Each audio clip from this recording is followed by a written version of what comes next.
চোরের মার বড় গলা। এক তো নারীর হোটেলের দালালি করে, আবার বড় গলায় গলাবাজি করে। মগবাজারের মোটামুটি অনেকেই তার ইতিহাস জানে। ইকবাল কামাল আজকের দালাল দান্দাবাজ না, তারা অনেক আগের দালাল দান্দাবাজ।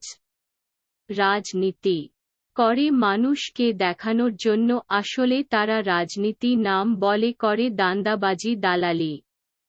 আরে নারীর দালাল ইকবাল কামাল, তারা পুলিশের কাছে গিয়ে জিডি করেছে। কে করেছে জিডি? কামাল। কেন করেছে জানেন?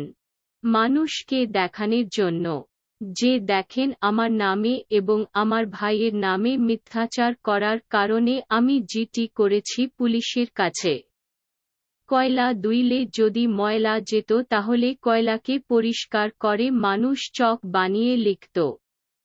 কিন্তু আমিও চাই জিডি হোক, তদন্ত হোক।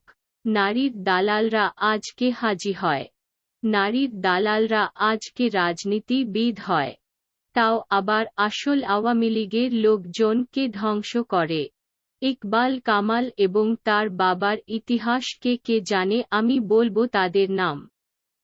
এক সাবেক ভিপি সিদ্ধেশ্বরী ডিগ্রি কলেজ এর বর্তমান সম্মানিত সংসদ সদস্য জনাব নুরনবী চৌধুরী শাওন ভাই।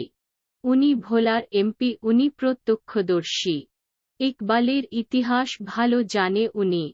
দুই সাবেক রমনা থানা আওয়ামী লীগের সাধারণ সম্পাদক ও সাবেক ওয়ার্ড কমিশনার জনাব ফাইজুল চৌধুরী মনির ভাই, উনি প্রত্যক্ষদর্শী।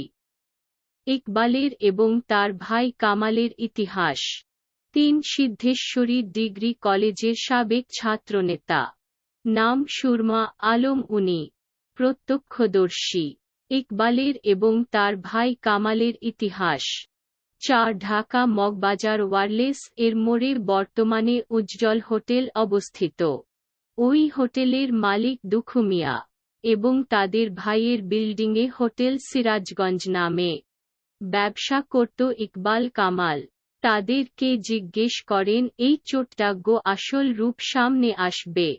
তারা জীবন বড়া করে আসছে নারীর দালালি, আজকে হয় হাজি কামাল। ঢাকা মগবাজার সিদ্ধেশ্বরী মৌচাক সংলগ্ন মালিবাগ চৌধুরীপাড়া নারীর দালাল হিসেবে ইকবাল কামালকে সবাই চিনে এবং এই এলাকার রাজনীতির নেতৃবৃন্দরা যখন ধানমন্ডির ৩ এতে যায় মাননীয় সভানেত্রীর কার্যালয়ে, তারা ইকবাল এই নারীর দালাল এর প্রভাব দেখে রাজনীতির প্রতি ঘৃণা জন্মায় তাদের অন্তরে এবং মনে মনে বলে যে এই নারীর দালাল কেমনে এখানে আসলো, তাকে কে এই শেল্টার দেয়, তার অতীত কি কেউ জানে নাকি?